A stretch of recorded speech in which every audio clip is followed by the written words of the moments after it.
വയനാട് മൂടാക്കൊല്ലിയിൽ വീണ്ടും കടുവ എത്തി. ആനക്കുഴിയിലെ ഫാമിൽ നിന്ന് ഇന്നലെ രാത്രി 4 പന്നികളെ കടുവ പിടികൂടി. കടുവയെ പിടികൂടാൻ വനം വകുപ്പ് സ്ഥാപിച്ച കൂടിന് സമീപമാണ് വീണ്ടും കടുവ എത്തിയത്. വിവരങ്ങളുമായി KG ശ്രീജിത്ത് ചേരുന്നുണ്ട്. ശ്രീജിത്ത്, എന്താണ് സംഭവിച്ചത്? ഈ കടുവ ഇറങ്ങിയത് എങ്ങനെയാണ് മനസ്സിലായത്? പന്നികളെ പിടികൂടിയെന്ന് അറിയാൻ സാധിക്കുന്നുണ്ടല്ലോ, എന്താണ് അറിയാൻ സാധിക്കുന്നത്?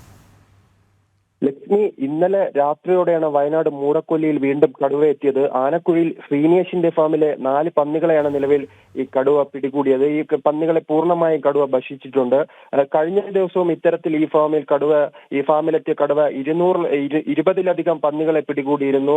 അന്ന് തുടർന്ന് ഈ പ്രദേശത്ത് ക്യാമറയിൽ കടുവയെ പിടികൂടാനുള്ള കൂടുമെല്ലാം വനംവകുപ്പ് സ്ഥാപിച്ചു. പന്നിയെ ഇരയായി തന്നെ കൂട്ടിൽ വച്ചിരുന്നു. ഇതിനിടയിലാണ് ഇന്ന് രാവിലെയോടെ തന്നെ ശ്രീനേഷ് ഇത്തരത്തിൽ പന്നി ഫാമിൽ എത്തുമ്പോൾ ഈ 4 പന്നികളെ കടുവ പിടിച്ചതായി കാണുന്നത്. തുടർന്ന് വനംവകുപ്പിനെ വിവരമറിയിച്ചു. നിലവിൽ വനംവകുപ്പ് ഈ പ്രദേശത്തെത്തി തിരച്ചിൽ നടത്തുന്നു. ഇത് ഒരു ഇടതൂർന്ന വനപ്രദേശമുള്ള ഒരു സ്ഥലമാണ്. അതിനാൽ തന്നെ ഈ വനംവകുപ്പ് അധികൃതർക്കും ഈ തിരച്ചിൽ നടത്തുന്നതിൽ വളരെയധികം ബുദ്ധിമുട്ടുണ്ട്.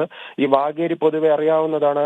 1 മാസം മുൻപ് തന്നെ ഒരു യുവ കർഷകനെ ഇത്തരത്തിൽ കടുവ കടിച്ചുകൊന്ന നിരന്തരം കടുവ സാന്നിധ്യമുള്ള മേഖലയാണ്. അതിനാൽ തന്നെ വനംവകുപ്പും ഇവിടെ പ്രത്യേക ജാഗ്രതയാണ് പുലർത്തി വരുന്നത്. ഇതിനിടയിലാണ് ഇന്നലെ രാത്രിയും ഈ പന്നി ഫാമിൽ കടുവ എത്തിയിരിക്കുന്നത്. ശ്രീജിത്താണ് വിവരങ്ങൾ നൽകിയത്.